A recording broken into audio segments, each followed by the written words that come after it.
CFA 레벨 1 퀀트 수업을 맡게 된 손경환이라고 합니다. 이렇게 만나 뵙게 돼서 너무 반갑고요. 그리고 24년도가 시작한 지 얼마 안 됐는데 이렇게 주말에 오셔가지고 공부하신 열정이 정말 대단하신 것 같습니다.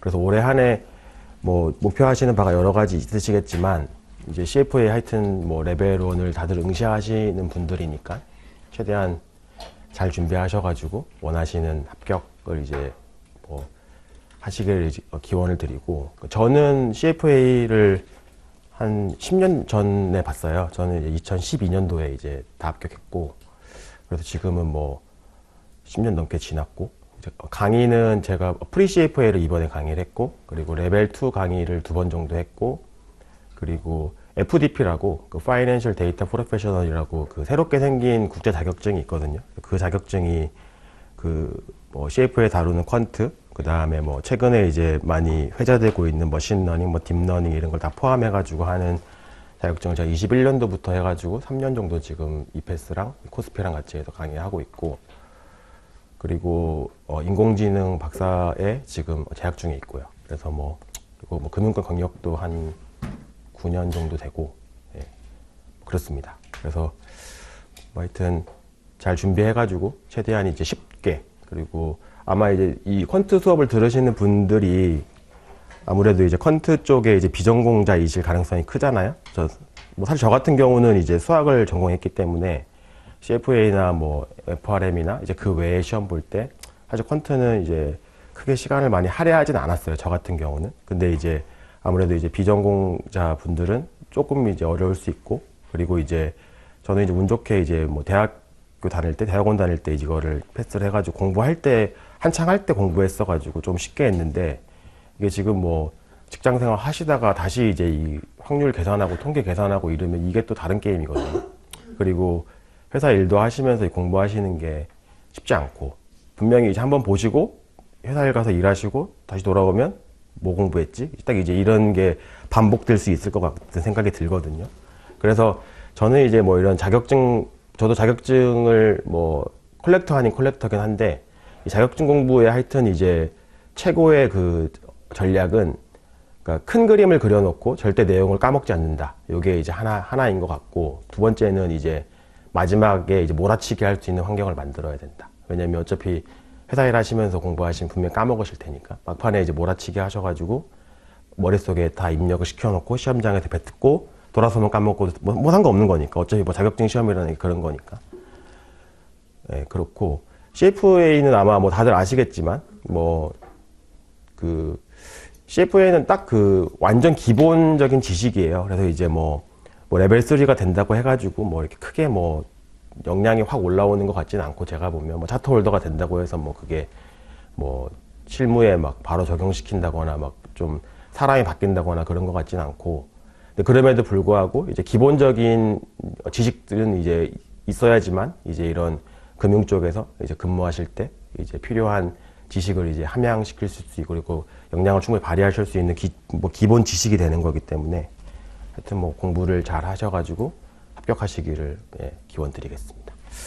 그래서 퀀트는 이제 아시겠지만 레벨 1, 레벨 2까지만 있고, 레벨 3에는 사실 이제 그 시험 웨이트는 안 써 있어요. 근데 이제 뭐 안 써 있다고 해서 뭐 퀀트 이제 계산이 없느냐라고 하면 그건 아니고, 뭐 우리 뭐 데리버티브즈나 뭐 리스크 매니지먼트나 뭐 포트폴리오 뭐 분석할 때 이런 통계적인 지식은 그대로 다 갖다 쓰거든요. 그러니까 뭐 매저라든지 뭐 예를 들면 무슨 뭐 지금 어느 정도까지 뭐 배우신지 모르겠지만 우리가 흔히 쓰는 이제 뭐 기대값, 그다음에 뭐 베리언스 분산, 그다음에 스탠다드 데비에이션 표준 편차, 그리고 좀 더 나아가면 뭐 샤프 레이시오 같은 이제 특정 이제 이런 리스크 매저먼트에 대해서는 레벨 1, 레벨 2, 레벨 3에 가면서 뒷단에서 이제 다른 거 배울 때 다 같이 쓰거든요. 그래서 이제 그런 것들에 대해서는 이제 충분히 아셔야 되니까 레벨 1, 레벨 2 퀀트 하시면서 최대한 그런 매저나 그 매저를 왜 쓰고 그걸 이제 어떤 식으로 추론이 되는지에 대해서는 학습을 하셔야 이제 나중에 공부하실 때 편하긴 편해요. 그래서 이제 좀 착실히 공부해 줬으면 좋겠고요. 레벨 1 같은 경우는 이제 시험 비중이 6에서 9% 정도 되고, 거기 CFA 이제 협회에서 나온 레벨 2 같은 경우 5에서 10% 정도 되거든요. 근데 뭐 이 비중이 뭐 절대적으로 작냐? 제가 볼 땐 아니고, 뭐 다른 뭐 뭐 데리버티브즈나 뭐 포트폴리오 매니지먼트나 이런 것도 뭐 많이 넘어가야 10%다 이내거든요, 다들. 그러니까 생각해보면 비중이 적진 않아요. 근데 이게 이제 아까도 서두에 말씀드렸지만 전공하신 분들은 그냥 프리패스고 전공 안 하신 분들은 이걸 해야, 그러니까 이게 항상 그러니까 자격증 공부가 다들 이제 처음에는 의욕에 차서 하시지만 결국에 중간에 공백기라는 건 생길 수밖에 없고 막판에 이제 또 이제 가면 선택을 한단 말이에요, 사람들이. 뭐 내가 잘하는 거, 내가 그간에 공부 안 했던 거는 조금 뒤로 미루고 내가 잘하는 거 공부해야지 이러면 전략을 취하게 되는데, 저는 당부드리고 싶은 거는 퀀트는 절대 버리지 말고 한국인들이 무조건 고득점 받을 수 있는 최적의 영역이다. 왜냐면 우리는 뭐 중고대 다니면서 이런 뭐 계산하는 문제에 대해서는 뭐 타 나라 사람들보다 훨씬 더 재능이 있으니까. 그래서 사실 퀀트가 어렵지 않아요. 그러니까 어렵지 않다는 게 내용이 어렵지 않다는 게 아니고 시험 자체가 어렵지 않아. 그리고 딱딱 떨어지는 답을 구하는 거기 때문에 훨씬 더 깔끔하게 이거를 클리어할 수 있거든요. 그래서 그런 맥락에서 보면 포기하지 마시고 잘 정리해서 그 문제풀이 위주로 딱딱딱 정리하신 다음에 큰 그림 그려서 그 그림대로 맞춰서 개념을 머릿속에 가져가시는 게 좋겠다라는 게 제가 이제 드릴 수 있는 말씀이고, 수업은 저희 그 슈에이저랑 커리큘럼 북 2개 가지고 이제 수업을 할 거고요. 저는 둘 다 지금 여기 가지고 있고, 네. 그래서 슈에이저를 먼저 보시면 슈에이저 책, 네, 슈에이저 책 보시면 슈에이저는 페이지가 5페이지부터예요. 5페이지부터 해서 잠깐만요. 5페이지를 먼저 보시면 이 슈에이저에 대한 목차가 나오거든요. 목차를 보면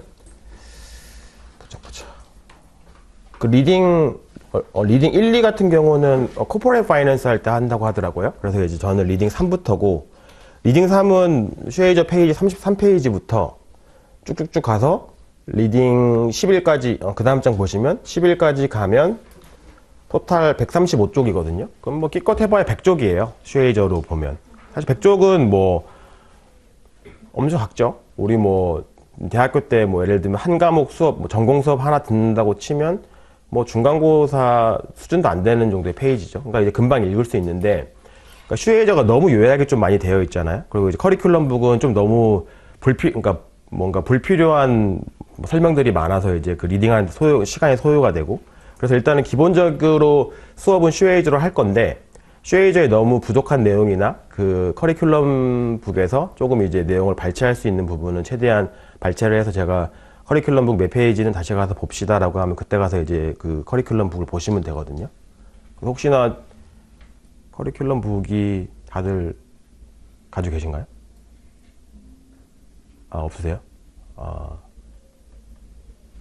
이게 시험 신청하면 오는 거죠? 별도의 비용을?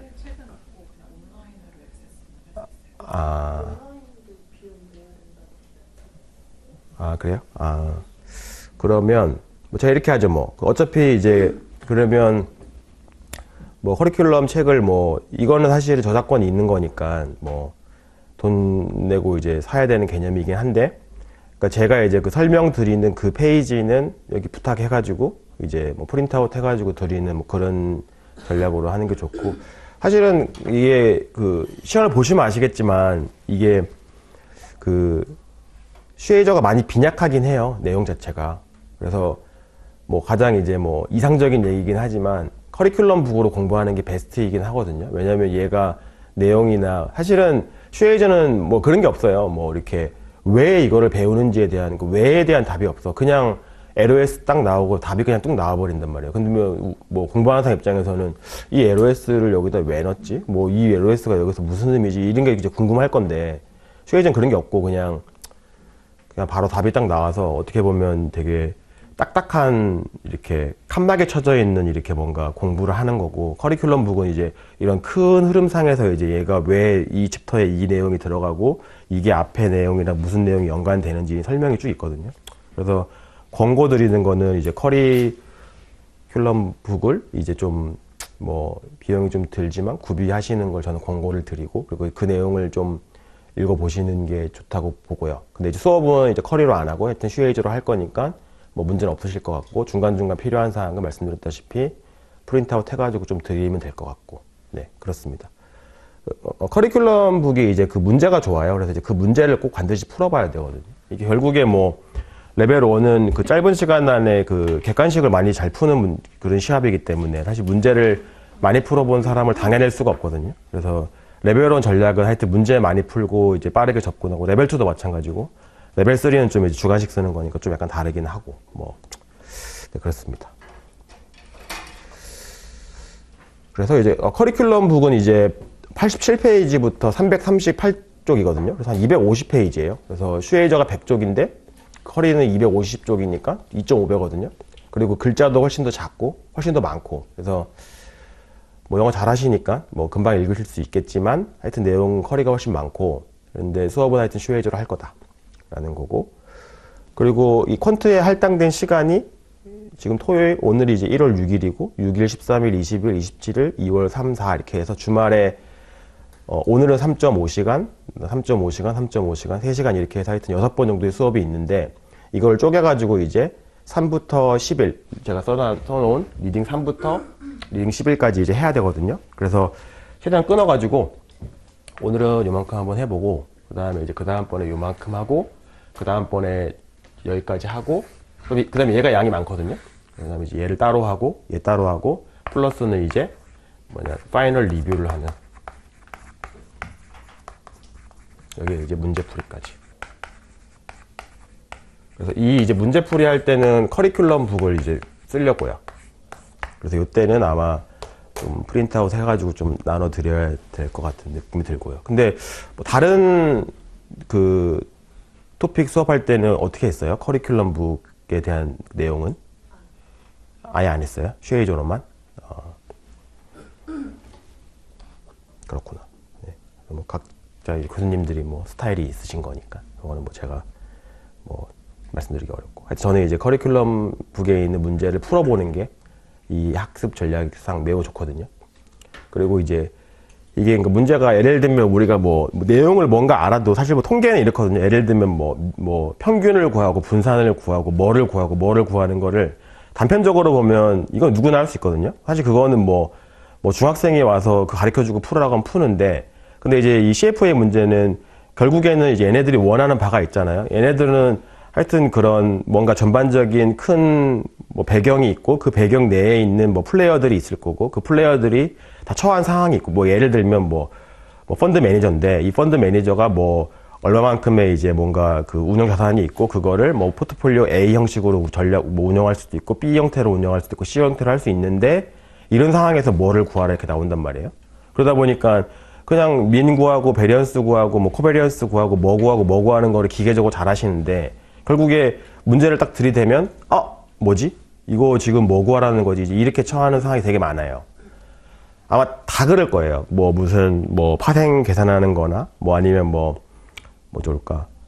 뭐 리스크 매니지먼트에서 뭐 그런 뭐 밸류 앤 리스크나 뭐 이제 이런 전반적으로 뭘 구하는 문제가 나타났을 때 그냥은 쉽지. 그냥 딱딱딱 떨어지는 거 나오면 이제 쉽게 구하실 수 있는데, 그게 이제 큰 문제상에 이제 이게 나오면 맥락을 못 잡으실 수 있는 거니까, 그런 거를 이제 우리는 격차를 해소하기 위해서 이제 좀 문제를 많이 풀어보는 게 좋고, 그래서 이제 커리 문제가 이제 그런 맥락이 좋거든요. 그래서 그거는 제가 뭐 정리해서 나눠드리든 아니면 걔를 쪼개가지고 뭐 프린트아웃을 해가지고 나눠드리든 그렇게 해가지고 하여튼 수업을 진행할 예정입니다.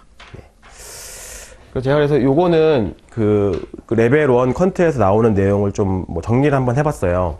그래서 어떤 내용이 있나 이제 큰 그림을 알아야 되니까.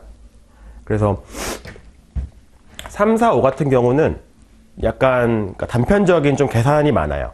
뭐 여기서 이제 기본 통계량이라고 한 게 여기 뭐가 있냐면 평균이 있고요. 그 다음에 뭐 무슨 최빈값, 그 다음에 이 그 통계 그 확률 분포에 대한 뭐 모양도 있고요. 뭐 외도니 뭐 첨도, 어차피 이건 다 설명 드릴 거니까 대충 이제 이런 내용이 있다는 것만 아시면 될 것 같고, 뭐 이런 게 이제 리딩 3이고, 리딩 4 같은 경우는 이제 확률 이제 계산을 하거든요. 확률 계산이라고 하면 가장 처음에 나오는 게 이제 기대값이고, 이 기대값의 기초로 한 여러 가지 이제 뭐 분산도 구하고 뭐 등등등 구하게 돼요. 근데 여기 이제 3번, 4번은 이제 특정 자산에 대한 수익률, 그러니까 수익률 이제에 특화돼요. 그러니까 특정 자산이라고 하는 건 한 개. 예를 들면 뭐 A라는 주식이 있는데 그 주식에 대해서 뭐를 구해라 이런 식으로. 그러면 이제 어떤 주식을 이제 있으면 그 주식에 대한 수익률이 있을 거고, 그 수익률에 대한 이제 뭐 변동성이 있을 거고, 이제 그런 거를 이제 기초로 해가지고 뭘 구하는 게 3번, 4번이라면, 이제 5번은 이제 여기 포트폴리오니까 이제는 뭐 A 주식, 뭐 B 주식, C 주식이 이제 뭐 예를 들면 얘가 뭐 이만큼씩 W1, W2, W3만큼씩 이제 가지고 있는 포트폴리오가 있다고 가정하고, 이제 그 포트폴리오에 대한 뭐 평균, 뭐 기대값, 분산 이제 이런 걸 분석하는 게 토픽 5라고, 리딩 5라고 보시면 되고, 그래서 이제 3, 4를 이제 풀리 이해하면 5까지 넘어가는 건 이제 크게 문제가 없고요. 그래서 이제 요렇게가 이제 하나의 패키지이고, 퀀트 1에서는 레벨 1에서는. 그리고 이제 6번, 7번은 딱 보면 뭐지? 이거 되게 어려울 것 같은데 라는 느낌이 딱 드실 건데, 근데 이게 다 개요예요, 개요. 그래서 맛만 본다. 그래서 이제 뭐 계산은 크게 없고, 이제 개념적인 내용들이 막 나와요. 예를 들면 뭐 이런 거, 뭐 분포 시뮬레이션 하는 게 이런 거거든요. 예를 들면 뭐가 좋을까? 뭐 삼성전자 주식이 뭐 평균 뭐 수익률이 5%의 변동성이 뭐 한 6 나온다고 치자고, 6% 나온다고 치자고요. 그럼 이제 그거는 이제 과거 히스토리칼리 그랬던 거고, 이제 이게 향후에 어떻게 될지는 모르잖아요. 그럼 향후에 대한 이제 뭔가 뭐 미래의 못을 만들어내야겠죠. 그 미래의 못을 만들어내는 용어를 이제 우리 시나리오라고 하고, 그럼 이제 시나리오를 뭐 1부터 1000개까지 만든 다음에 그거를 이제 우리가 시뮬레이션이라고 하는 이제 용어를 써가지고 1000개를 만들어내고, 그럼 이제 그 만들어낸 걸 가지고 뭔가 분석을 하고 뭐 이제 이런 거거든요. 근데 이제 분석까지 가는 거는 이제 또 뭐 다른 챕터에서 할 거고, 레벨 1 퀀트에서는 이런 뭐 A 방법, B 방법, C 방법 등등이 있어요 정도만 하고 끝나요. 그래서 이제 이것도 어떻게 보면 이렇게 소개만 하는 챕터라, 이제 리딩이라고 보시면 되고, 7번 같은 경우, 이제 리딩 7 같은 경우는 이제 뭐, 이게 그 제목이 Estimation and Inference거든요. 그러니까 딱 제목 보는 순간, 이거 너무 어렵다 라는 느낌 받을 수 있는데, 추정이랑 추론하는 과정은 거의 없고, 이제 이 샘플링이라고 하는 이제 어떤 특정 기법을 배우게 돼요. 그러니까 사실 샘플링을 하는 이유 너무 뻔하죠.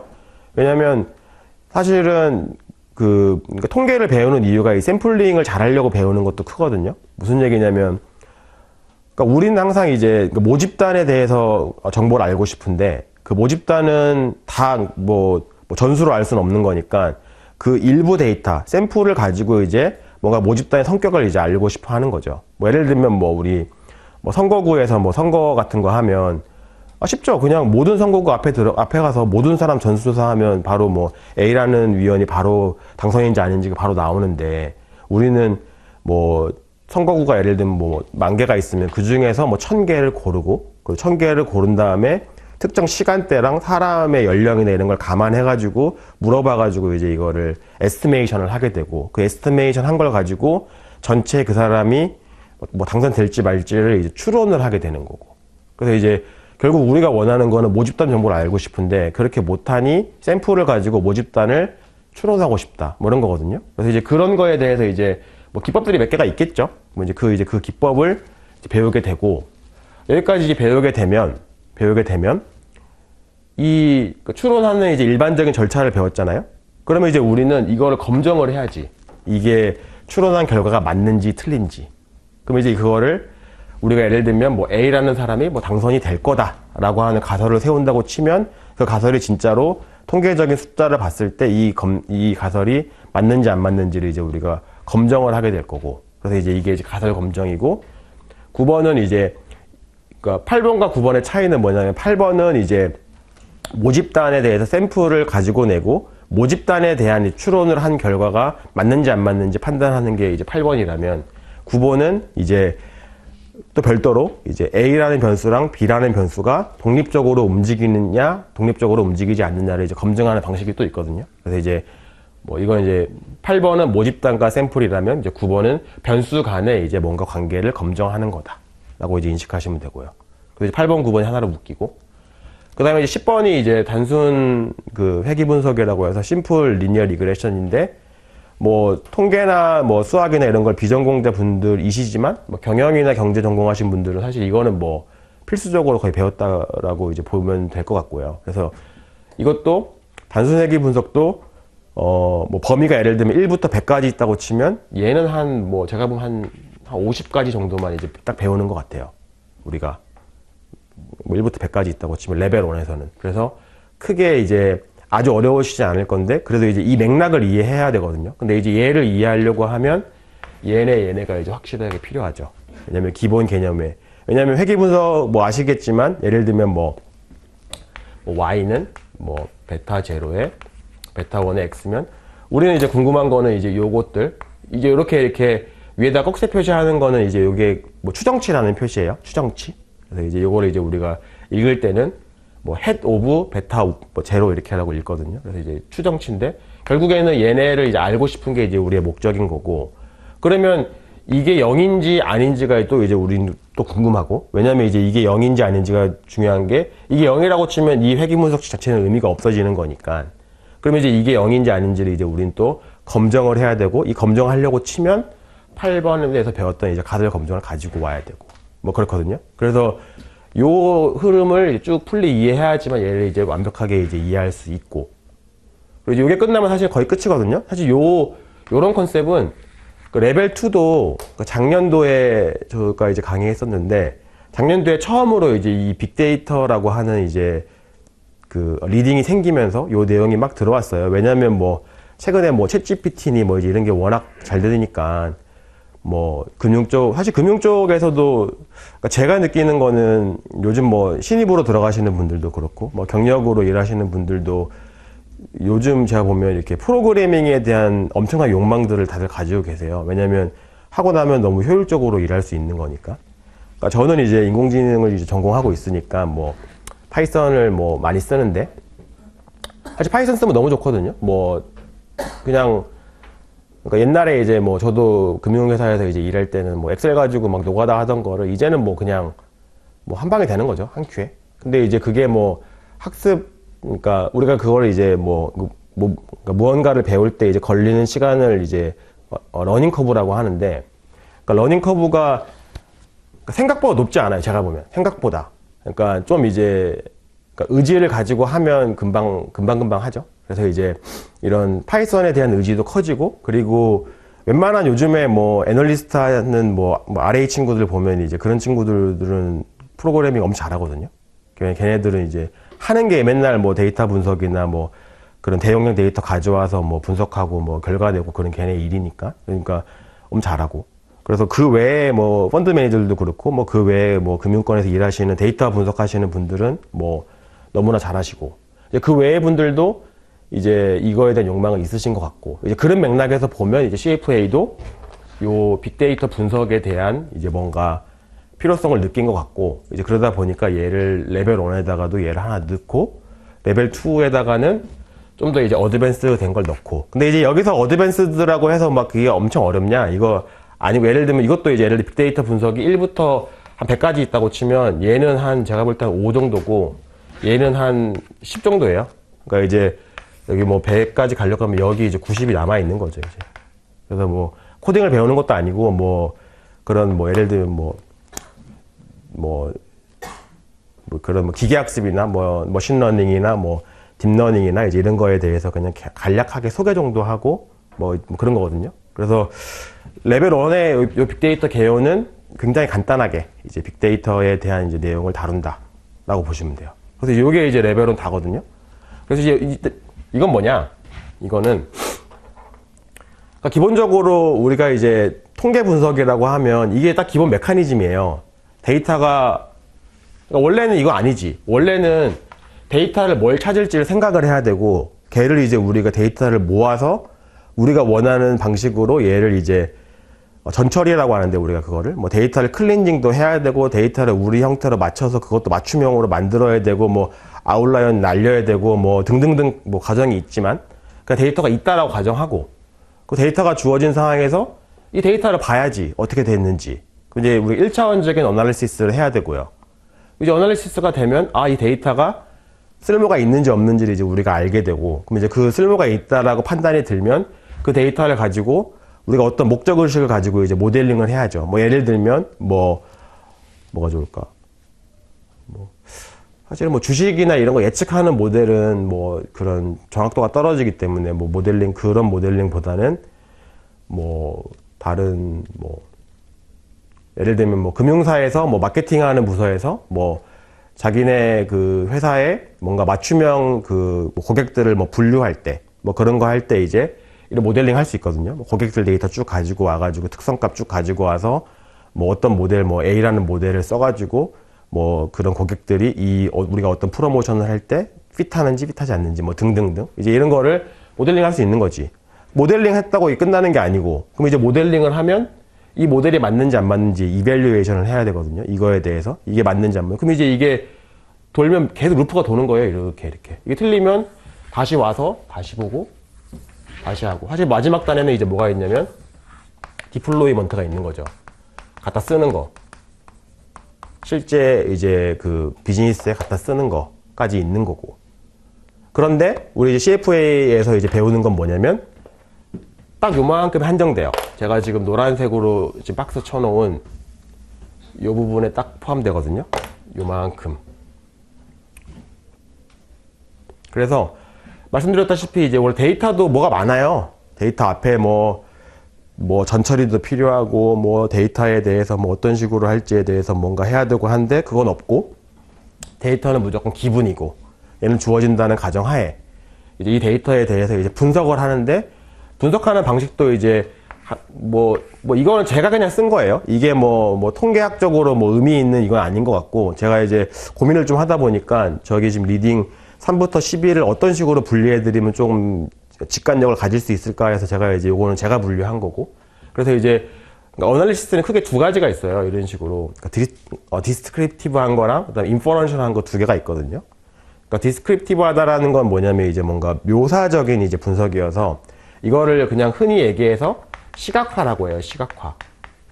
그리고 이제 뭐 이렇게 좀 기본적인 통계량 구하는 거 정도를 이제 우리가 뭐 디스크립티브 이제 어널리시스라고 하고 그다음에 이제 인퍼런셜 어널리시스는 뭔가 이제 좀 추정이 들어가고 좀 통계적인 기법이 들어가고 하는 걸 이제 우리가 인퍼런셜 어널리시스라고 하거든요. 그래서 디스크립티브 한 거는 저기 지금 리딩 3, 4, 5가 여기에 해당되고 왜냐면 뭐 특정 자산에 대한 수익률에 대한 뭐 값을 구한다거나 그거에 대한 분포를 뭐 봐가지고 분포의 특성을 본다거나 아니면 이제 그림을 그려서 뭐 그림에 맞는지 안 맞는지를 확인한다거나 뭐 그런 거기 때문에 3, 4, 5가 포함되고 인퍼런셜은 이제 인퍼런셜이라고 하기에는 너무 범위가 좁지만 하여튼 이제 요거에 해당하는 게 6번, 7번이 되는 거고 왜냐하면 모집단에 대한 추론을 하는 뭔가 가설 검정, 시뮬레이션을 한다거나 아니면 이제 이거에 대한 뭔가 그 샘플링 하는 걸 배운다거나 이제 이러면서 이제 6번, 7번이 되고 테스팅 같은 경우는 원래 테스팅이 얘랑 붙거든요. 원래 모델에 대한 테스팅도 있잖아요. 있는데 근데 이제 테스팅 여기 넣은 건 뭐냐면 우리가 배우는 지금 레벨 1에서의 컨트는 그 샘플을 통해서 모집단을 추론한 거에 대한 가설 검정 또는 A, B 두 개의 변수에 대한 독립성에 대한 검정이기 때문에 여기 테스팅 왜냐면 데이터에 대한 분석이기 때문에 그건 역시도 그래서 이제 요 정도가 되는 거고 그 다음에 이제 심플 리니어 리그레션 같은 경우는 이제 모델링 플러스 이밸류에이션까지 들어가는 부분이 이제 여기 10이 되는 거. 그래서 이제 얘가 좀 키죠, 키. 근데 얘를 잘 해놔야 이제 빨간색 표시되어 있는 건 레벨 2거든요. 요만큼은. 그러니까 레벨 2가 보면 그러니까 레벨 2가 세션 리딩 5개 있어요. 하나는 처음에는 뭐 그냥 뭐 리니어 리그레션에 대한 내용이고 두 번째가 이제 멀티플 리니어 리그레션이고 세 번째가 타임 시리즈, 네 번째가 머신러닝 관련된 거고 다섯 번째가 빅데이터 관련된 거거든요. 그래서 요거를 바로 따라가려고 하면 얘에서 바로 파생돼요. 그래서 이제 레벨 1의 심플 리니어 리그레션은 좀 공부를 그러니까 필요 이상으로 잘 해놓으셔야 레벨 2 가서 퀀트 하실 때 되게 편하시게 할 수 있고요. 그래서 이제 그런 맥락에서 이렇게 써드린 거고, 레벨 2는 뭐 타임 시리즈랑 뭐 머신러닝, 딥러닝 이것도 완전 개요. 그러니까 예를 들면 뭐 머신러닝, 딥러닝도 1부터 100까지 있다고 치면 얘는 한 5까지 배우는 것 같아요. 얘도 100까지 있다고 치면 되게 간략하게 배운다. 뭐 이런 게 있고 이런 거는 뭐 이럴 때 좋고 이럴 때 안 좋고 뭐 이렇게 브로드하게 배우거든요. 그래서 그렇고, 그다음에 이제 어드밴스드 빅데이터, 여기는 이제 뭐 텍스트 분석하는 거. 워낙 그 요즘에 뭐 챗GPT가 워낙 그 핫하니까 다들 뭐 잘 쓰고, 그리고 성능도 좋고, 그리고 써보신 분들은 아시겠지만 좋잖아요, 되게. 저도 엄청 많이 쓰거든요. 저도 뭐 문구나 아니면 뭐 코드 같은 것도 걔한테 예를 들면 뭐 A 랭귀지로 쓰는 거를 B 랭귀지로 바꿔줘라고 하면 그냥 바꿔줘요. 갖다 넣어보면 거의 맞고. 그리고 나 뭐 하려고 하는데 코드 이거가 좀 잘 안 돼. 뭐 이거 좀 고쳐줘라고 하면 고쳐줘요. 그러니까 이제는 뭐 완전 그 신문물이 열렸다고 보고요, 저는 그냥. 근데 이제 그거를 뭐 이렇게, 그러니까 특정 분야에 완벽하게 맞는 걸 하는 거는 조금 이제 안 되는 것 같고, 좀 이렇게, 그러니까 사람 생활에 편하게 쓰는 뭔가 하나의 도구로 이제 인식되고 있는 건 맞는 것 같아. 사실 이제 CFA도 제가 오기 전에 쳐볼까 해도 깜빡했는데, CFA 레벨 1 퀀트 강의하는데 CFA 레벨 1 퀀트 강의 어떻게 되는지 알려줘라고 하면 걔가 아마 쭉 알려줄 거야. 제가 안 쳐봤지만 아마 엄청 잘 쓰겠지. 아마 제 생각에는 뭐 CFA 레벨 1 퀀트는 이라고 시작해서 뭐 어쩌고 저쩌고를 목표로 하고 있고, 뭐 어떤 수강생들이 이걸 들을 것이며 내용의 개요는 이 정도의 내용이 들어갈 거고, 뭐 이걸 학습하는데 걸리는 시간은 얼마 정도 예상되며 뭐 어쩌고 저쩌고 써놨겠죠. 이제는 뭐 이거를, 그러니까 나는 뭐 이거 모르겠어라고 하면 이제는 너무 뒤처지는 거고, 그러면 하루라도 빨리 이제 이걸 갖다 써보는 게 이제 항상 위너인 거니까. 네. 그래서 이제 이런 내용을 조금 배우긴 해요, 텍스트 분석을. 근데 그러니까 저는 사실 이렇거든요. 저는 이제 뭐 이거 관련된 공부를 하고, 사실 저는 이제 그 대학원에서, 그러니까 박사에서도 이제 세부 전공은 자연어 처리인데, 지금 자연어가 할 게 별로 없어요. 자연어가 뭐냐면, 그러니까 우리 챗GPT 같이 이제 기계가 언어를 인식할 수 있는 거 학습하는 걸 자연어라고 하거든요. 이제 기계가 이해할 수 있는 언어가 자연어. 마치 우리가 뭐 국어, 영어 이렇게 있는 것처럼 기계가 이제 인식하는 언어가 자연어인데, 내추럴 랭귀지라고. 뭐 할 게 별로 없지. 챗GPT 나온 이후로. 너무 잘하니까. 근데 이제 문제는 뭐냐? 문제는 챗GPT 원리 잠깐 설명드리면 시간이 좀 있으니까, 오늘은 뭐 처음 시간이니까. 걔가 이제 대박인 게 이제 글을 지어낸단 말이에요. 근데 글을 지어내는데 이렇게, 그러니까 기존에 있던 모델들은 되게 이렇게 딱 보면 기계가 쓴 것 같이 글을 써요. 예를 들면 뭐 너무 그냥 평이한 문구의 글들을 막 쓴단 말이에요. 챗GPT는 근데 이거 사람이 쓴 거야? 이제 약간 이제 이런 느낌이 들게 쓴단 말이에요. 그러니까 얘는 이제 어떤 게 있냐면, 엄청나게 많은 로직이 숨어 있지만 하나의 이제 로직이 어떤 게 있냐면, 우리가 이제 그런 거를 이제 좀 더 유식한 용어로 제네러티브 모델이라고 하는데, 그러니까 제네러티브는 이제 한국말로 하면 생성형. 그러니까 생성을 해내는 거죠. 그거 하는 원리가, 그러니까 예를 들면 이제 뭐 앞에 문장이 일정 수준 나와요. 뭐 예를 들면 뭐 the role of AI is to 해놓고 이제 to 다음에 어떤 뭐 동사를 넣어야 될 거잖아요. 그럼 거기 넣을 때 뭐 이제 그 챗GPT가 학습한 학습 데이터가 쭉 있을 거잖아요. 그러니까 이제 학습 데이터라고 하는 건 뭐냐면, 그 모델한테 사전적으로 이제 그러니까 인풋 값으로 넣어가지고 얘가 이제 그 내용은 알겠다라고 이제 인식하는 게 이제 학습 데이터거든요. 그래서 이제 학습 데이터 넣은 거 있으면 통계적으로 뭐 AI가 있고 롤이 있고 이지투 다음에는 분명히 나온 동사가 뭐가 있을 거야. 뭐 run 어쩌고가 있든지, 뭐 create 어쩌고가 있든지, 뭐 등등등 있겠지. make 어쩌고가 있든지. 그럼 이제 얘가 확률 분포가 쭉 나오겠죠. 확률 값이. 그럼 이제 그것 중에 제일 높은 거를 골라내던 게 원래 기존 모델이었죠. 왜냐면 그래야 사람들이 쓰는 용어로 가장 이제 비슷하게 갈 거라 생각했으니까. 근데 그게 아니고, 챗GPT는 중간에 그 워드를 픽할 때 약간 랜덤성을 가지고 있어요. 거기 들어간 랜덤성을 이제 템펄처라고 이제 이제 쿼테이션 하는데, 랜덤성을 가지면서 예를 들면 제일 높은 그 확률을 갚는 동사를 가지고 오는 게 아니고 중간 거에 밑에 있는 걸 가지고 온단 말이에요. 이렇게 한 번씩.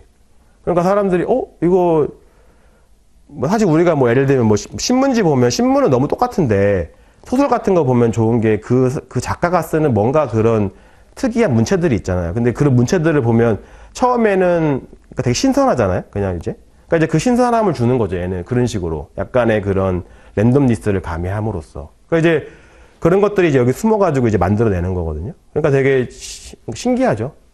이런 내용들이. 그래서 다시 돌아와서 CFA 레벨 1은 이제 그런 거 배우는 건 아니고 이제 대세의 흐름이 그런데 그 대세의 흐름을 이제 이해하기 위해서 완전 이제 이런 기본적인 지식을 이제 함량시키는 게 이제 요 CFA 레벨 1의 퀀트라고 생각하시면 되고, CFA 레벨 1만 하실 거 아니고 당연히 이제 3까지 따신 다음에 샤토홀도 되시는 게 목표실 거기 때문에 레벨 2까지는 이제 이 학습하기 위해서는 레벨 1에서 배우는 이런 내용들. 사실 이건 완전 기본이고요. 사실 이거는 뭐 다른 쪽에서 배울 때도 당연히 쓰는 내용이에요. 뭐 무슨 포트폴리오 뭐 매니지먼트 할 때도 당연히 쓰고, 데리버티브즈 할 때도 당연히 쓰고, 리스크 매니지먼트 당연히 쓰고, 얘는 이제 기본적인 거고, 여기 8, 9, 6, 7, 8, 9, 10까지, 11까지 잘해줘야 이제 그 다음에 레벨 2 넘어갈 때도 스무스하게 넘어갈 수 있다. 네. 그런 말씀을 드리고 싶습니다. 혹시 뭐 질문 있으신가요? 없으시면 슈에이저로 이제 리딩 3으로 넘어가도록 하겠습니다. 리딩 3이 페이지가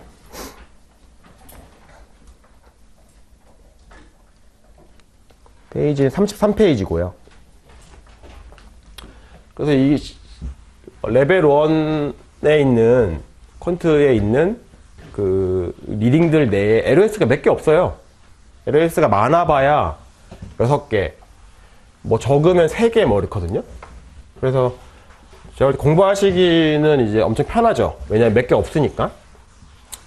그래서 근데 이제 LOS가 없으면 이제 공부를 제가 아까 말씀드렸다시피 그 중요 개념만 딱 정리하시고 문제를 안 풀어보면 말짱 꽝이거든요. 그래서 이제 문제를 많이 풀어보셔야 돼.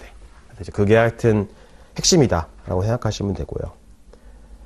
33페이지 보시면 이제 제목은 리딩 3 Statistical Measures of Asset Returns. 그래서 그 자산 수익률에 대한 통계적인 측정치죠. 매저라는 게. 그럼 이제 매저 안에 뭐가 있을까라고 보면 이제 아까 말씀드렸던 뭐 민이니 베리언스니 등등등등이 있는 거죠. 이제 그렇게 유추하시면 될 것 같고, 이제 LOS 3.A 보시면 Calculate, Interpret, and Evaluate Measures of Central Tendency and Location to Address an Investment Problem. 그래서 Central Tendency, 그래서 뭐 중심에 있는 뭐 경향과 Location, 위치에 대한 매저를 계산하고 뭐 기술하고 뭐 검증해라 뭐 이거거든요. 그래서 이제 핵심은 이제 Central Tendency and Location이 되는 거고, 그래서 이제 밑에 보시면 밑줄을 한번 쳐보면 Measures of Central Tendency 보면 첫 번째 줄에 보시면 Measures of Central Tendency identify the center or average over dataset. 그래서 뭐 일단은 딱 Central Tendency 그러면 딱 평균이라는 걸 떠올리게 되는 거죠. 그래서 이제 평균이라는 게 이제 인식이 오는데, 그럼 이제 평균이 뭐 구하는 방식이 하나냐? 아니 원래 평균의 종류가 3개 있잖아요. 우리가 이거는 중학교 때 배우나? 산술 평균, 기하 평균, 조합 평균 이렇게 3개 있죠. 근데 이제 뭐 슈에이저나 여기서 나오는 거는 이제 그 산술 평균이다, 에리스메틱 민이다라고 해서 이제 민 얘기가 나오고, 이제 밑에 있는 이제 그 식이 나오고요.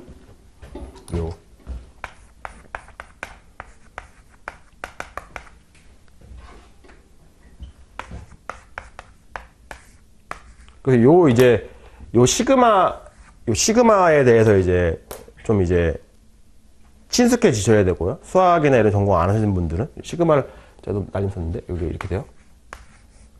i가 1부터 n까지 xi 이러면 이거는 i가 1부터 n까지 하나씩 증가하는 거고, 여기 i에 얘가 하나씩 들어온다는 거거든요. 그래서 얘는 x1부터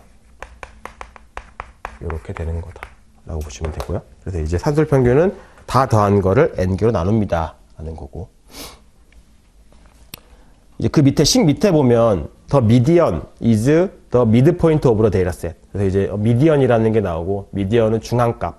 한국말로 치면 그래서 딱 중앙에 있는 거. 그 median도 종류가 두 가지가 있을 수 있잖아요. median도 어떻게 있느냐? 데이터의 개수가 홀수냐, 짝수냐. 그러니까 예를 들면 뭐 1, 2, 5가 있고 1, 2, 뭐 4, 5가 있고요. 그럼 이거의 중앙값은 2가 될 거고 요거의 중앙값은 중앙에 있는 두 개의 평균 3 이렇게 돼서 얘는 3이 돼요. 그래서 이제 미디언도 이렇게 종류가 두 가지가 있다 라는 거고, 그래서 이제 이 얘기가 다음 장에 있는데, 여기서 이제 슈에이저에도 어떤 내용이 있냐면, 그러면 미디언을 왜 쓰냐? 왜? 민 쓰면 되지. 미디언 왜 써? 이런 거거든요. 얘가 더 좋대요. 뭐가 좋냐면, 예를 들면 여기에 뭐 1000 이렇게 있다고 치자고요.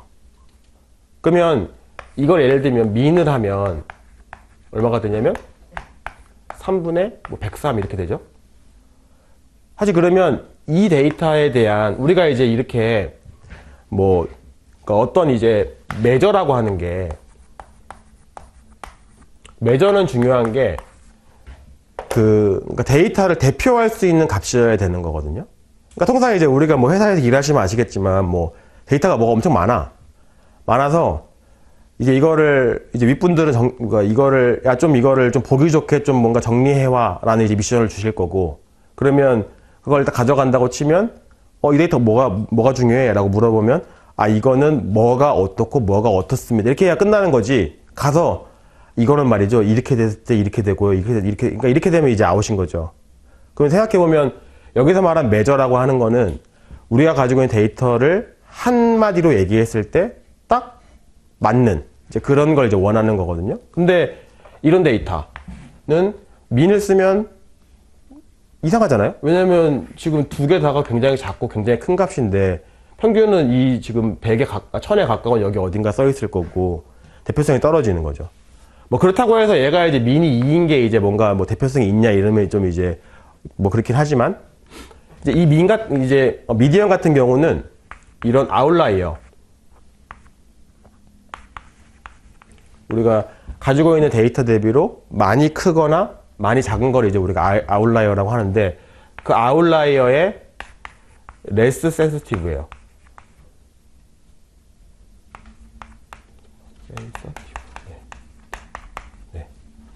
그래서 덜 민감한 거죠. 왜냐하면 순서를 세워놓고 아웃라이어에 이제 딱 중앙에 있는 거 설명을 하는 거니까. 그 얘기가 어디 있느냐? 그래서 33페이지 마지막 단락에 The median is important because the arithmetic mean can be affected by outliers. 그래서 그 민이 훨씬 더 아웃라이어에 많이 영향을 받기 때문에 which are extremely large or small value. 그래서 when this occurs, the median is a better measure. 이렇게 되는 거죠. 네. 이 얘기가 그 얘기다. 그래서 이제 그 다음 장 34페이지에 있는 뭐 예시는 이제 보시면 되고, 그 다음에 같이 나오는 게 이제 뭐냐면 이제 모드가 나와요. 모드. 그래서 3인방 민, 미디언, 모드. 이제 모드는 최빈값이죠. 가장 이제 빈도수가 높은 값. 그래서 뭐 최빈값이 다 하나일 수도 있잖아요. 뭐 1, 2, 3, 4, 5, 6, 7, 8. 그러면 이제 최빈값은 이제 다 그냥 똑같게 되는 거고, 그 중에 더 많은 게 되는 게 이제 최빈값이 되는 거죠. 그래서 그 얘기가 써 있거든요. 34페이지에 the mode is the value that occurs most frequently in a data set. 네, 있고, 네. 그 밑에 줄에 중간부터 when a distribution has one value that appears most frequently is said to be unimodal. 그러니까 어떤 한 숫자가 가장 많이 나오면 이제 그게 이제 모드가 되는 거니, 그럴 때 이제 우리가 unimodal이라고 하고, when a data set has two or three values that occur most frequently is said to be bimodal 또는 trimodal. 두 개인 경우, 세 개인 경우 하면 이제 이렇게 얘기한다. 아시면 될 것 같고. 됐고요. 그 다음에 이제 35페이지 넘어가시면 이제 뭐가 나오냐면 개념이 두 개 나오거든요. 이런 거예요. 데이터가 여기가 예를 들면 마이너스 뭐 2000부터 플러스 2000까지 막 있어요. 데이터 분포가 뭐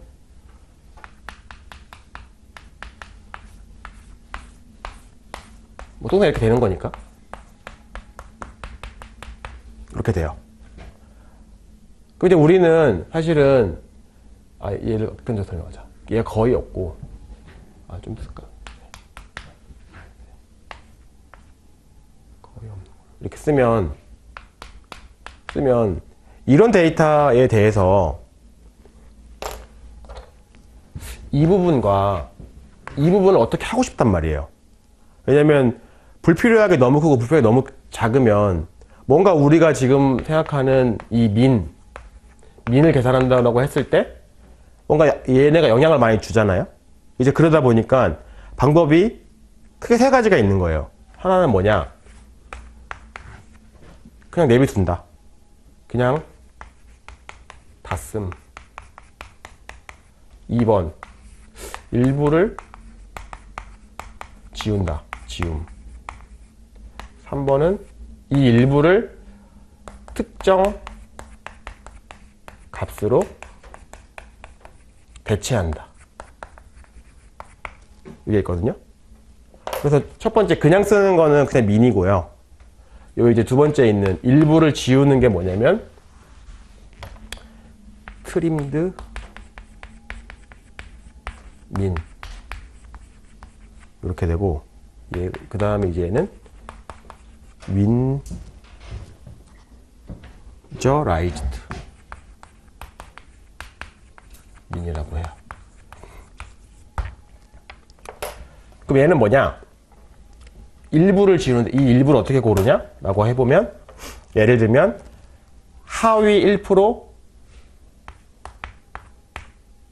상위 1% 예를 들면 근데 여기 나온 거 그대로 한다고 치면 어떻게 했냐면 이제 여기 1% 트림드 민이라고 하는 건 뭐냐면 하위 0.5% 상위 0.5%를 지운 다음에 얘네 가지고 평균한 게 이제 2번이 되는 거고요. 트림드가 되는 거고 그 다음에 이제 윈저라이즈드 민 같은 경우는 뭐냐면 책에 써 있는 건 뭐냐면 얘가 이제 90% 윈저라이즈드 민이라고 하는 건 뭐냐면 여기서 뭐 예를 들면 5% 상위 또 5%를 이 값들을 이 5% 값이 예를 들면 A예요. 이 여기 상위 5% 값이 B야. 그러면 이만큼 값들을 A로 대체하고 요만큼 값들을 B로 대체한 다음에 N을 가지고 평균을 하는 거예요. 그러니까 뭐 버릴 순 없고 그렇다고 걔를 뭐 그냥 취할 순 없는 거니까 그거를 특정하게 작은 값 상위 하위 5% 수준의 값을 정하고 그걸로 대체해서 평균 때리는 거죠. 그럼 좀 말은 되지. 왜냐면 어차피 작은 놈들인데 걔를 너무 작은 놈으로 하는 건 아니고 좀 많이 작은 놈으로 대체하고 좀 많이 큰 놈으로 대체한 다음에 평균하는 좀 뭐 말은 되죠. 그게 이제 두 가지다 라는 거고 그 다음에 measures of location 네 보시면 뭐 퀄타일, 퀸타일, 디사일, 퍼센타일 이렇게 있는 거죠. 그래서 이제 25% 분율, 그 다음에 5% 분율, 그 다음에 10% 분율, 그 다음에 1% 율 이렇게 되는 거죠. 그래서 저기 first quintile이라고 하면 이제 25%, 그 다음에 third quintile이라고 하면 75% 위에서부터 이렇게 쭉 되는 거고. 그래서 이제 그런 걸 뭐라고 하냐면 이제 그 볼드 있는 부분에 밑에 두 번째 단락에서 보시면 그 노트 댓 부분에 제일 마지막 줄 보시면 interquintile range다 라고 하는 게 뭐냐면 이제 그 위에 줄 보시면 the third quintile is the 75% percentile The difference between the third quantile and the first quantile is known as the interquantile range. 25%에서 75%까지 사이를 이제 우리가 interquantile range라고 한다. 라고 보시면 되고, 그 다음에 마지막 단락에 있는 박스 앤 위스커 플롯이라고 하는 건 뭐냐면 옆에다가 그 주식 캔들 차트라고 써놓으시면 돼요. 주식이 어떻게 되어 있냐면 이렇게 되어 있죠. 우리가 시초가가 있고 그 다음에 종가가 있고 얘가 움직이고 박스가 이렇게 만들어지는 거죠. 맞죠? 상단 하단이 나오고 그 다음에 이제 요거에 대해서 뭐 미디언이 있을 거고 그 다음에 어딘가에 민이 있을 거고 뭐 이런 식으로. 그래서 박스 모양으로 나오면서 얘가 캔들 차트 모양으로 만들어지는 게 박스 앤 위스커 플랫이다 라고 이제 인식하시면 돼요. 그래서 그 다음 장에 이제 보시면 있는 거죠. 그래서 뭐 좀 더 심플한 버전이 여기 써 있는 거고 페이지 36쪽에 보시면 그래서 가장 하단에 있는 얘가 이제 뭐냐면 smallest observation이고 제일 위에 있는 게 이제 largest observation이고 요거에 대해서 이제 인터컨타일 정도를 이제 만들어낸 다음에 이제 여기에 민이랑 미디언을 만들어내면 박스 앤 위스커스 플랫이라는 게 나온다 라고 보시면 돼요. 그래서 요게 이제 로케이션의 이제 개념이 되는 거다 라고 보시면 되고, LOS 3.b 보시면 Calculate, Interpret and Evaluate Measures of Dispersion to Address an Investment Problem. 그래서 여기서의 키워드는 Dispersion. Dispersion은 이제 한국말로 치면 이제 퍼짐이죠, 퍼짐. 어느 정도 이제 이게서 그 분포되어 있는지. 그래서 Dispersion 옆에다가 이제 Variance라고 써놓으면 되는 거죠. 그래서 우리가 앞에서 배웠던 거는 이제 뭐였냐면 Central Tendency랑 그다음에 이제 Location. 이게 이제 어떤 그 구간상에 위치하는지를 이제 봤다면 이제는 그게 얼마만큼 퍼져 있는지를 보는 거죠. 그러니까 항상 이제 뭐 우리가 포트폴리오, 그러니까 사실은 뭐 금융 상품이나 주식, 사실은 뭐 이 CFA라고 하는 게 결국에는 마지막에는 애널리스트니까 우리가 분석하는 거는 금융 시장 또는 금융 산업 또는 특정 회사들이 되는 거고, 그럼 이제 결국 그게 되면 다 리스크 앤 리워드가 있잖아요. 그럼 이제 리워드 앤 리스크. 그럼 이제 리워드는 expected value. 그러니까 이제 우리가 생각하는 평균값이 되는 거고, 이제 리스크 같은 경우는 이제 volatility 또는 dispersion 또는 variance가 되는 거죠. 변동성이니까. 이제 그 두 가지 관점에서 이제 이 dispersion을 보게 되는 거고, 그래서 36쪽에 그 LOSB 밑에 보시면 dispersion is defined as the variability around the central tendency. 그래서 그 센트럴 텐던시로부터 얼마만큼 변동성이 있는지로 변동성으로 이제 정의되어진다라고 보는 거고, 그 밑에 단락에 이제 보시면 볼드 부분인 더 레인지. 그러니까 레인지는 이제 가장 큰 것부터 작은 것까지 이제 그 총 범위가 되는 거죠. 한국말로 지금 범위가 돼서 범위가 되는 거고, 그 다음에 이제 가장 마지막 단락에 있는 더 mean absolute deviation. 그래서 이제 우리가 MAT라고 하죠. 그 주식 차트, 주식 그, HTS나 MTS 들어가서 보시면 그 통계 지표 값에 이 MAD도 반드시 써 있어요. MAD도. 이게. 그래서 얘는 뭐냐? 라고 하면 그 평균으로부터 이제 그 벌어져 있는 걸 절대값이요 다 더하는 거거든요. 그래서 이제 이렇게 얘기하면 좀 헷갈리니까 그 다음 장 넘어가시면 바로 예시를 보시면 되거든요. 그 예시 보시면 annualized return이 지금 30, 12, 25, 20, 23 이렇게 있어요. 이거의 MAD를 구하래. 그럼 가장 먼저 구해야 되는 거는 평균을 구해야지. 평균 구하면 5개 다 더한 거 5 나누니까 22%가 되는 거고, MAD는 뭐냐면 개별 수익률을 평균으로 뺀 거에 절대값 씌운 거를 평균하는 거죠. 그러면 절대값 씌우면 이제 30 빼기 22 절대값, 그 다음에 12 빼기 22 해서 이제 다 더하게 되면 얼마가 나오고, 그걸 이제 5로 나누게 되면 4.8이 나온다. 그래서 이런 건 알면 맞추고, 뭐, 모르면 틀리는 거니까, 이제 이런 거는 이제 암기를 좀 하시긴 하셔야죠. MAD 계산 같은 경우. 네.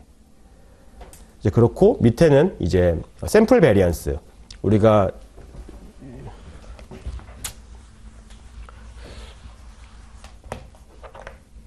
그러니까 이게 베리언스라고 하는 용어가 있고, 통상 그냥 베리언스 쓰면 이제 우리가 앞에 숨어져 있는 거죠. population이라고. 모집단에 대한 이제 베리언스를 얘기하는데, 근데 우리는 모집단은 아니고 항상 아까 말씀드렸다시피 전체 중에 일부를 가지고 항상 뭔가 분석을 하잖아요. 그러니까 샘플 베리언스가 되는 거고, 그럼 이게 샘플이라고 하는 건 어떻게 되냐면 뭐 데이터 포인트가 뭐 넘버 오브 데이터가 뭐 n개다, 예를 들면 그럴 때 베리언스를 구하라고 하면 이제 분모에다가 n-1 넣으면 돼요. 그 다음에 이제 그 개별에서 평균에서 뺀 거에 제곱을 다 더한 거에 평균이 되는 거지. 그래서 이 노테이션도 아까 말씀드렸다시피 잘 아셔야 되거든요. 이 시그마. 여기 n-1이다. 이제 여기에 어떤 내용이 써 있냐면 뭐 어려운 내용으로 막 이런 게 써 있어요. 이제 뭐 있냐면 뭐 바이어스드 에스터메이터, 언바이어스드 에스티메이터. 이게 우리가 바이어스가 한국말로 치면 편향이잖아요. 편향. 어디에 치우쳐 있는 정도죠. 그럼 이제 우리는 그러니까 통계학에서 중요한 게 이제 unbiased estimator가 좋죠. 왜냐면 얘가 이제 우리가 한국말로 불편 추정량이라고 하죠, 이걸.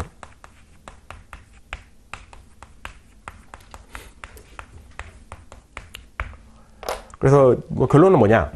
이 데이터 n개를 가지고 우리가 구한 샘플 베리언스에서 중요한 거는 분모가 n-1인 거고, 요 s제곱의 기대값이 모집단의 베리언스랑 동일하게 된다 라는 거예요. 그래서 요게 불편 추정량이다. 뭐에? 그 모집단의 베리언스의 불편 추정량이다.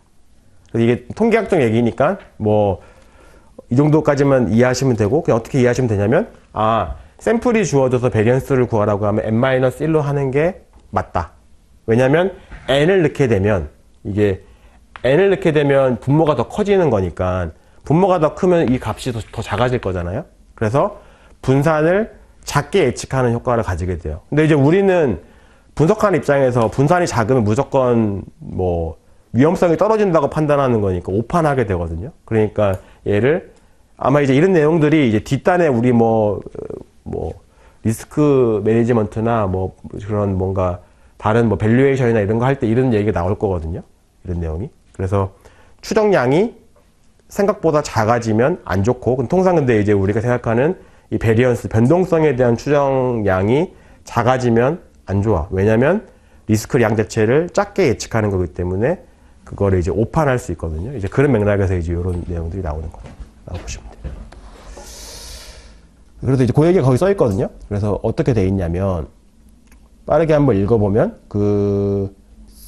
이그젠플 베리언스, 샘플 베리언스 위에서 밑에서 하나, 둘, 셋, 넷, 다섯, 여섯 번째 instead of n-1 여기를 보시면, 그러니까 이제 n- 대신에 n을 넣게 되면 as a divisor in the computation of s square will systematically underestimate the population variance. 그래서 그 모집단의 베리언스를 작게 예측하게 될 것이고, 그렇다. 그래서 이제 그 밑에 줄에 보시면 this systematic underestimation causes the sample variance to be a biased estimator of the population variance. 그래서 이제 n을 하게 되면 biased estimator로 되기 때문에 n-1로 해야 합니다. 라고 이제 써 있습니다.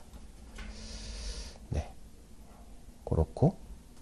그 다음 장 가시면 이제 첫 번째 단락에서 그 식 위에 있는 바로 두 번째 볼드 보시면 sample standard deviation. 그래서 여기 써놓은 거에다가 루트를 이렇게 딱 씌우면 sample standard deviation이 된다.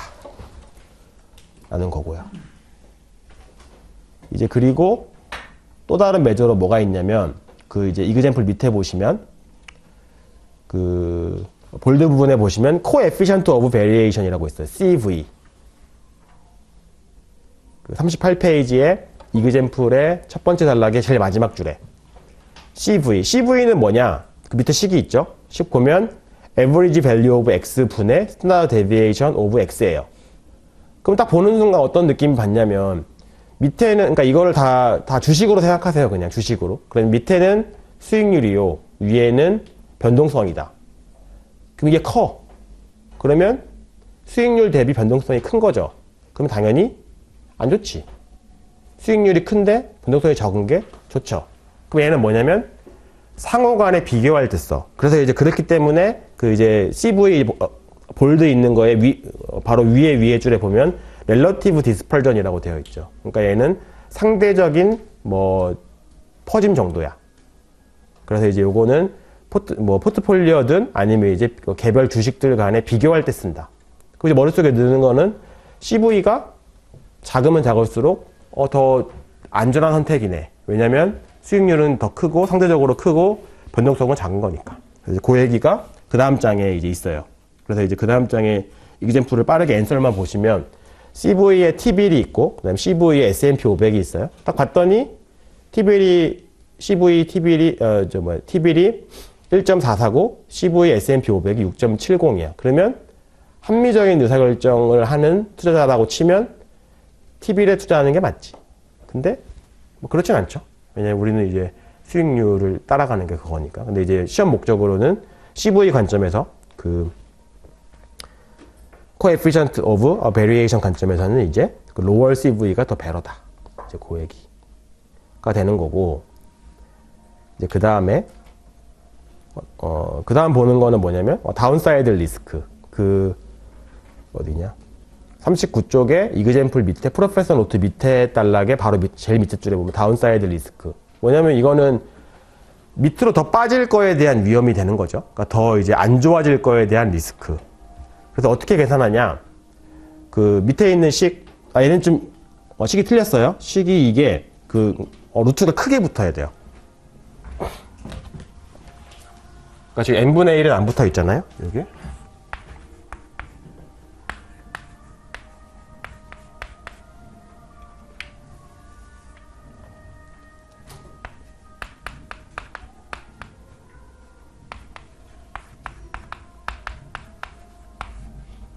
이게 원래 이렇게 돼 있는데 이렇게 돼야 돼요. 이렇게 크게 붙어야 돼요. 그럼 이걸 뜯어보면 어떻게 되냐? x1부터 예를 들면 x 뭐 20까지 있다고 치자고요. 있어요. b를 이제 우리가 예를 들면 뭐 7%라고 했어. b를. 그러면 7보다 큰 놈이 있고 작은 놈이 있을 거잖아요. 그 중에서 작은 놈만 골라. 예를 들면 작은 놈들이 골랐더니 몇 골라줬어. 그러면 작은 놈들에 대해서만 위에 거를 구한 다음에 n분을 나눈 거를 루트 씌우면 돼요. 그러니까 뭐냐면 이 7%라고 하는 우리가 이제 허들을 정하고 그 허들보다 작아지는 놈들에 대해서만 그 편차를 구하겠다 그거예요. 그러면 7%보다 다운사이드로 가는 거에 대한 리스크를 구하게 되는 거죠. 사실 그러면 이제 이게 n분의 1을 넣게 되면 선생님 이거는 그러면 20개 중에 예를 들면 3개만 맞다고 치면 이게 20개니까 19가 되니까 이거를 좀 뭔가 언더 에스티메이션 하는 거 아닌가? 그것도 맞죠. 근데 얘는 이제 그냥 이거 자체로 그냥 뭔가 하나의 매저니까 이렇게 하시면 되고, 혹시나 이거를 뭐 여기 해당하는 거 개수를 쓰게 되면 얘가 너무 커지는 효과가 나타나겠죠. 이제 너무 그러면 또 과대 계상되는 문제가 있고, 이 매저는 n분의 1로 고정을 시켰다. 그래서 이제 시험 목적으로는 일단 분모는 샘플이 들어가는 거에 대해서는 전부 다 n분의 1을 넣는다라고 이제 머릿속에 넣으면 되죠. 그러면 이제 안 헷갈리지. 네. 그래서 이제 그 다음 장에 이제 보시면 그 이그젬플이 있고, 이그젬플에 대해서 이제 요 타겟 다운사이드 데비에이션 구하는 게 있거든요. 그래서 빠르게 답만 보면 일단은 타겟이 22%예요. 22%. 타겟이 24%가 되는 거고. 그래서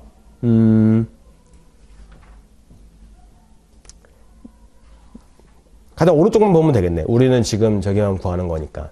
그러니까 다운사이드 리스크만 구하는 거니까. 그러면 이제 리턴에서 우리 생각한 타겟을 뺀 다음에 이제 그 중에서 이제 24보다 작은 애들만 골라내가지고 이제 그러면 작으면 마이너스 12, 마이너스 4, 마이너스 1만 골라내주면 되고, 걔네들의 제곱한 거를 더한 거를 전체 5개니까 5 빼기를 나눈 걸 루트 씌워주면 되는 거죠. 6.34가 나오는 거지. 그래서 그게 그 우리 타겟 리턴에 대한 이제 다운사이드 리스크를 계산하는 거다 라고 인식하시면 될 것 같아요. 네. 3.2. 3.2는 뭐냐면 이거예요. 그러니까 우리가 아직 뭐 내용은 나온 건 아니지만 뭐 금융 뭐 이론이나 이런 거에서 이제 기본적인 기저에 깔려 있는 게 확률 변수, 확률 변수가 노멀 디스트리뷰션을 따른다. 디스트리뷰션. 이런 가정을 많이 해요. 왜냐면 그래야 계산이 편하거든.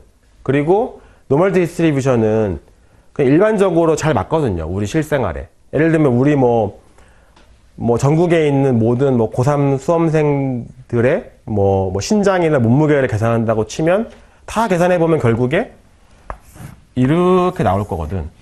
이런 식으로.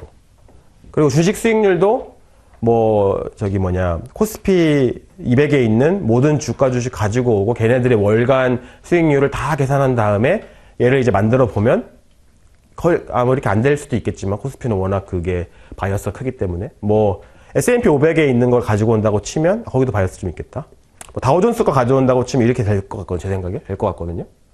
그럼 이제 우리가 요거를 가정을 하는데 근데 얘를 이제 가정하는 이유가 뭐냐면 제가 아까 잠깐 말씀드렸지만 계산을 편하게 하려고 하는 경향이 커요. 근데 실제는 당연히 이렇게 안 될 거고요. 당연히. 제가 아까 편향이 크다고 했지만 분명히 제 생각에 23년도 국내 주식을 생각해보면 그게 제가 오늘 오기 전에 누가 하나 보내줘서 봤는데 1분기는 AI였고 2분기는 반도체였고 3분기는 특성일정 없었고 4분기도 반도체였거든요. 제가 보면 그러면 이렇게 될 가능성이 굉장히 커요.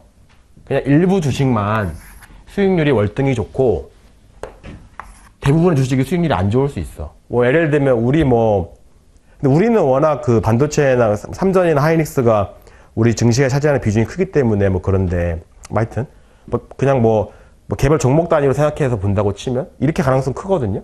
그러면 이렇게 가정하고 문제를 풀면 당연히 틀리지. 왜냐면 실제는 이런데 이렇게 가정하면 틀리니까. 그래서 이제 이런 분포가 어떤 거냐라고 해보면 우리가 이제 이런 식으로 노멀 분포 대비로 왼쪽으로 편향이 된 게 오른쪽으로 긴 꼬리. 얘가 이제 오른쪽으로 긴 꼬리를 가진다. 라고 이제 우리는 얘기하고 얘가 이제 positively skewed 돼 있다라고 얘기하거든요. 그래서 이제 요렇게. 그럼 얘 반대도 있겠죠? 왼쪽으로 긴 꼬리 가지고 있는 애도 있을 거잖아요. 왼쪽으로 긴 꼬리 가지고 있는 애는 negatively skewed 되어 있다. 라고 해서 얘를 이제 뭐라고 하냐면 이제 우리가 외도 스큐니스라고 하고요. 스큐니스. 그럼 얘의 특성이 있죠. 아까 우리가 3.1에서 배웠던 거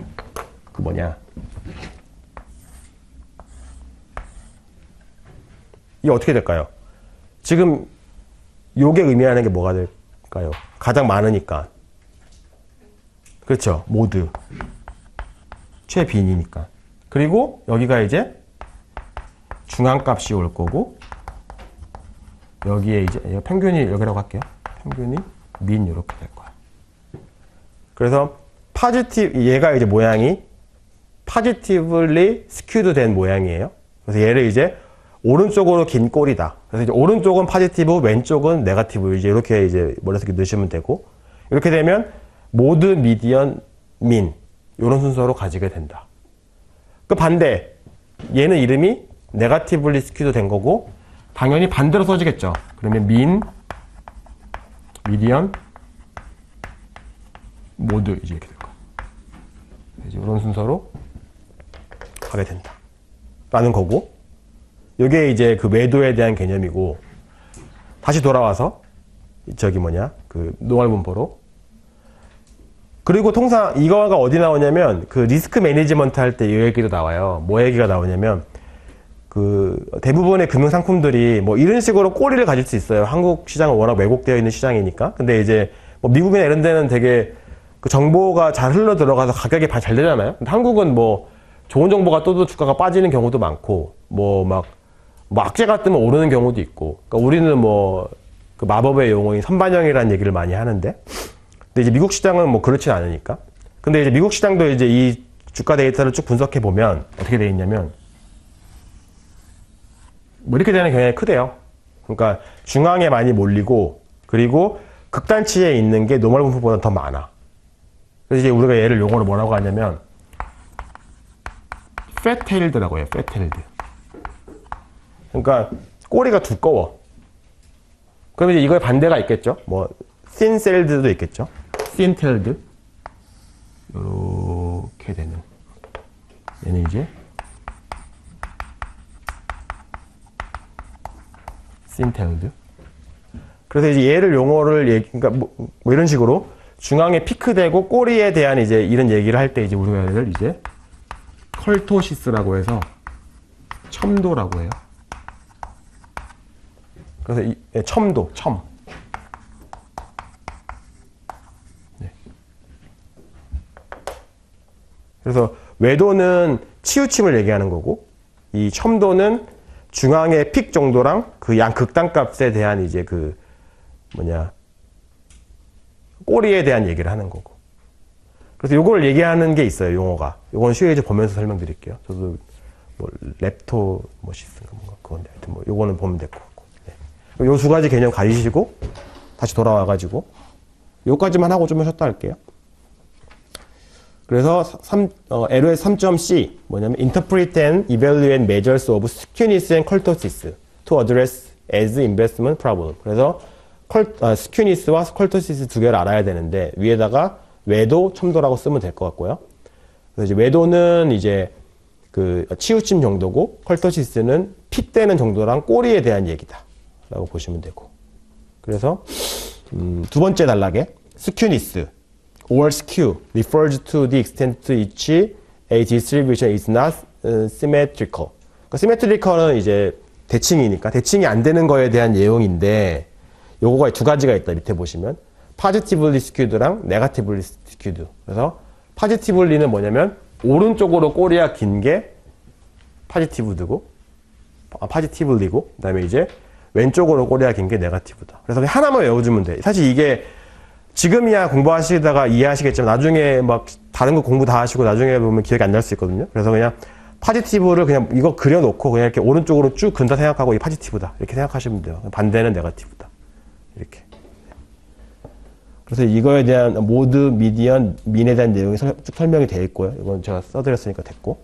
그 다음 장 보시면 이제 요거에 대한 그림과 함께 모드, 미디언, 민, 민, 미디언, 모드의 순서가 이제 쭉 나오죠. 그래서 요거까지 이제 머릿속에 넣으시면 되고. 그 다음에 샘플 스큐니스라고 해서 이제 계산하는 게 있어요. 그래서 n분의 1에 s 세제곱 분의 위에 이제 편차 세제곱의 합이거든요.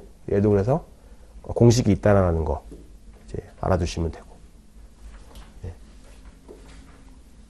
그래서 그거에 대한 내용이 이제 그 다음 장 43쪽에 있거든요. 그래서 보시면 그 제일 위에 단락 한번 빠르게 읽어보면 Note that the denominator is always positive. 그러니까 분모는 항상 이제 양수인데 but the numerator can be positive or negative depending on whether observation above the mean or observation below the mean tends to be farther from the mean or average. 그래서 when a distribution is right skewed라는 게 이제 positively skewed고요. sample skewness is positive. 그래서 그냥 positively skewed는 그 skewness라고 하는 어떤 매저도 positive다. negative인 애는 무조건 negative다. 이제 이렇게로 이제 기억을 하시면 될 것 같아요. 그 다음에 그 다음 단락에 있는 컬토시스 보시면 컬토시스 is a measure of the degree to which a distribution is more or less picked than a normal distribution. 그래서 더 픽트 되어 있느냐 아니면 덜 픽트 되어 있느냐 이거거든요. 그러니까 피크를 찍느냐 덜 피크를 찍느냐 이제 이거고요. 그래서 렙토컬틱 요게 이제 요거 빨간색. 그래서 이제 렙토컬틱 이제 옆에다가 패테일드라고 쓰시고요. 그 다음에 그 밑에 있는 플래티컬틱 이제 옆에다가 이제 thin-tailed라고 쓰시면 될 것 같고. 그 다음에 그 밑에 있는 메소컬틱 이거는 노말이랑 똑같다. 그래서 밑에다가 노말이라고 쓰시면 돼요. 네. fat-tailed, thin-tailed, 노말. 그래서 중요한 거는 이 빨간색이 중요해요. 왜냐면 빨간색의 성향을 갖거든. 그래서 이게 언제 나오냐? 나중에 이제 뭐 최대 가능 손실액, 밸류 앤 리스크라는 걸 배우거든요. 밸류 앤 리스크 할 때 그 얘기를 해요. 밸류 앤 리스크가 뭐냐면 최대 5% 5% 확률로 발생할 수 있는 최대 손실액을 구하세요 라고 하면 얘가 노멀 분포로 하게 되면 여기를 부르거든요. 그럼 예를 들면 뭐 마이너스 200이라고 불러. 근데 실제 분포는 fat-tailed이기 때문에 여기로 불러야 돼. 요만큼이 5%가 되거든요. 그래서 마이너스 예를 들면 뭐 250을 불러야 돼. 그러면 이제 그 문제에서 이게 만약에 노멀로 가정했을 때 어떤 문제가 생기냐라고 하면 그 밸류 앤 리스크를 과소 계산하는 문제가 생긴다. 뭐 이제 그런 게 이제 문제로 나오거든요. 그래서 그거랑 이어지는 게 컬토시스의 개념이고, 컬토시스에서 fat-tailed는 렙토컬틱이라고 이제 부른다. 이렇게까지 쭉 아시면 될 것 같아요. 네. 그래서 이제 그 내용이 나오고, 그 다음에 43페이지 밑에서 두 번째 단락 가장 마지막 줄 바로 위에 보시면, A 렙토컬틱 distribution has excess kurtosis greater than 0 and 이거 먼저 해야 되는구나. 다시 그 두 번째 밑에 두 번째 단락에 보시면 첫 번째 줄에 A distribution is said to exhibit excess kurtosis if has either more or less kurtosis than the normal distribution. 그래서 이제 우리가 excess kurtosis라고 하는 얘기를 하는데 이게 뭐냐면 그 normal distribution 대비로 kurtosis가 크냐 작냐를 보는 거거든요. 그 다음에 the computed kurtosis for all normal distribution is 3. 그러니까 뭐냐면 normal distribution은 이 컬토시스라고 하는 숫자를 계산하게 되면 3이 나와요. 그래서 요 fat-tailed가 지금 렙토 컬틱 한 분포 같은 경우는 얘가 3보다 크게 나와. 그래서 엑세스 컬토시스가 양수가 되고 그러니까 0보다 크게 되고 이제 그 외에는 이제 반대가 된다. 이렇게 이해하시면 돼요. 한 방향만 알면 되거든요. 그 fat-tail을 갖는 렙토컬틱 같은 경우는 노멀 디스트리뷰션 대비로 엑세스 컬토시스가 0보다 크게 되고 노멀 디스트리뷰션은 그 컬토시스라고 하는 메저가 3인데 한 3보다 큰 값을 갖게 되는 거다. 이렇게. 그래서 쭉 가고 그 다음에 43쪽 가장 마지막 단락에 보시면 컬토시스 이제 크리티컬 이너 리스크 매니지먼트 세팅 이제 이 얘기가 그 얘기거든요. 밸류 앤 리스크 계산할 때 이 분포 얘기가 분명히 나오게 된다. 네. 그리고 그 다음 장에 이제 보시면 그 두 번째 단락에 샘플 컬토시스라고 해서 이제 나오는데 아까 그 샘플 스큐니스는 S 세제곱분의 X 마이너스 X 바의 세제곱의 합이었거든요. 여기는 4제곱들의 합이에요. 4제곱들의 합. 그래서 이렇게 계산이 되는 거다. 노멀 분포를 계산하게 되면 이게 3이 나온다. 샘플 립토시스, 컬토시스의 노멀 분포는 3이고 그 다음에 렙토컬틱 같은 경우는 3보다 큰 값이 나오게 되는 거다. 네. 그래서 이것도 그냥 하나의 매저인 거죠. 사실 이게 다 의미가 있거든요. 이제 요거를 우리가 뭐 있어요. 이렇게 제곱일 때 뭐라고 부르고, 세제곱일 때 뭐라고, 네제곱일 때 뭐라고 부르는 게 있는데, 근데 굳이 그것까지 할 필요 없는 거고, 우리는 스퀴니스는 세제곱, 컬토시스는 네제곱. 이렇게로 이제 머릿속에 가주시면 되고. 여기까지 하고, 한 10분만 쉬었다가, 3.D부터 하도록 하겠습니다.